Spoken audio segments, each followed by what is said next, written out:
Assalamualaikum warahmatullahi wabarakatuh.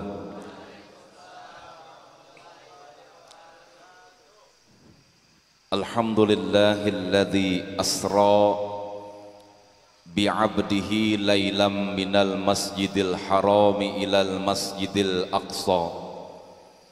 Assalatu wassalamu ala sayyidina Muhammadin wa ala alihi wa sahbihi ajma'in, amma ba'du.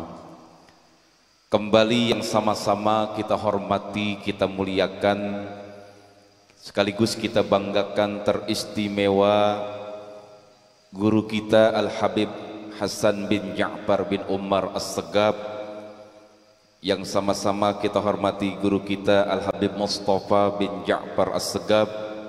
Mudah-mudahan kedua guru kita Allah senantiasa berikan sehat wal afiyah, Allah berikan perlindungan dalam dakwah, amin ya rabbal alamin. Yang sama-sama kita hormati guru kita Akhinal Mahbub Ustadz Kiai Muhyiddin, Ustadz Madah Yasin, serta para jamaah sekalian yang berbahagia. Alhamdulillah, di malam yang penuh makna ini kembali kita dapat bertemu sekaligus berkumpul di majelis yang insya Allah penuh barokah. Mudah-mudahan duduknya kita di majelis ini, yakinlah selesai dari tempat ini kedosaan kita diampuni oleh Allah Subhanahu wa taala, amin ya rabbal. Hadirin yang berbahagia, malam ini kita sudah masuk di malam tanggal 26 Rajab 1442 Hijriah, yang insya Allah besok malam ada satu lintasan peristiwa yang sangat bersejarah dalam kehidupan umat Nabi Muhammad sallallahu alaihi wasallam. Sepanjang perjalanannya sejarah banyak mencatat peristiwa-peristiwa sejarah yang begitu banyak. Ada peristiwa sejarah yang sangat luar biasa.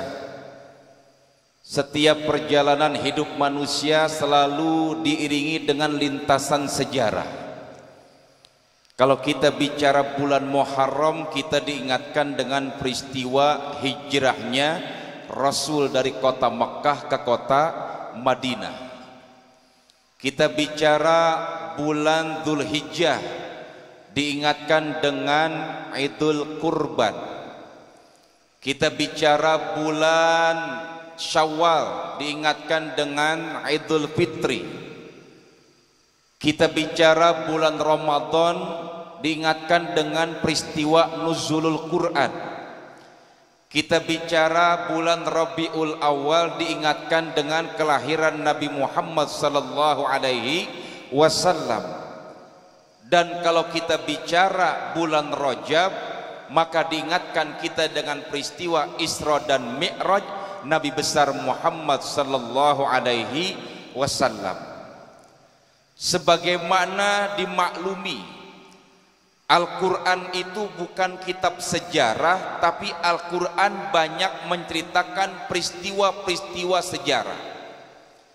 Gaya bahasa yang digunakan oleh Al-Quran ketika menceritakan peristiwa yang satu dengan peristiwa yang lain sangatlah berbeda.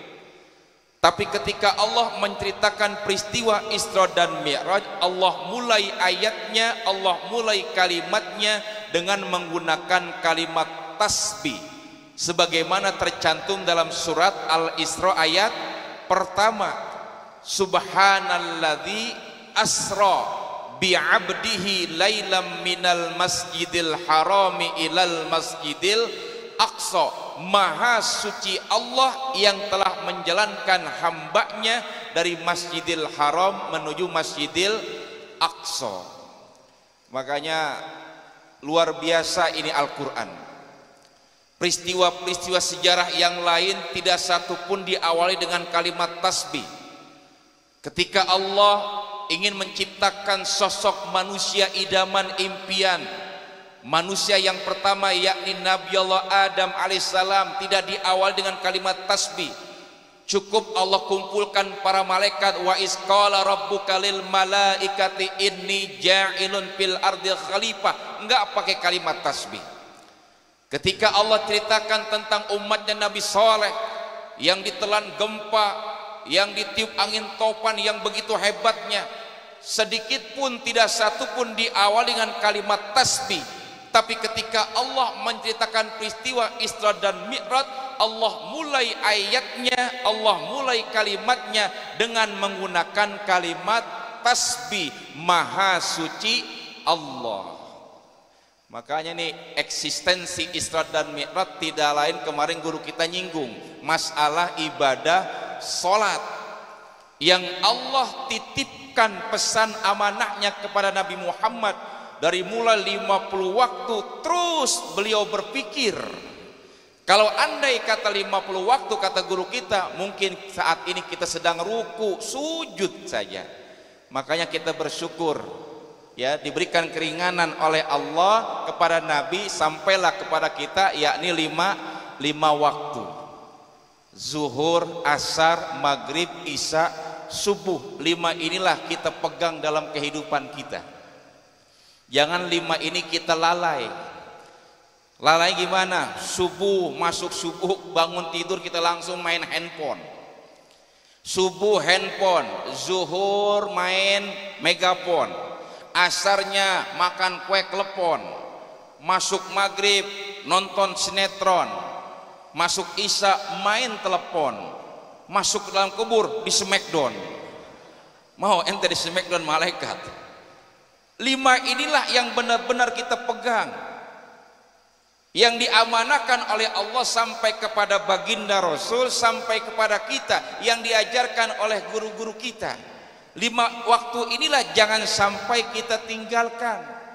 Kalau kita tinggalkan, mohon maaf, berarti ya kita telah menghancurkan bangunan agama kita, tidak ya berkeping-keping, tidak bersisa. Terakhir, ini perlu kita garis bawahi. Yang harus kita garis bawahi apa? Ini sejarah jangan sampai dilupakan.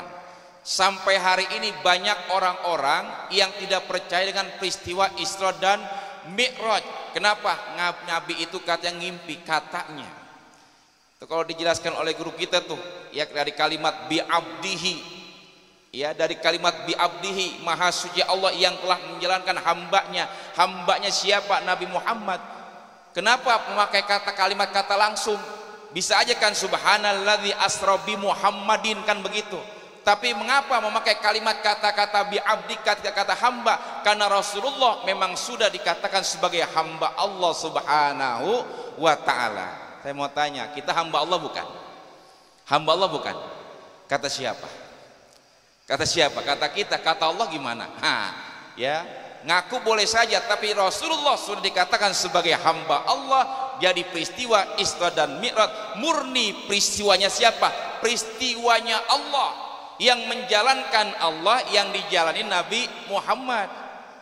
Ini peristiwanya Allah. Allah yang mana? Allah yang aktif, Nabi pasif. Allah yang menjalankan, Nabi dijalanin. Orang kalau dijalankan terima beres gak?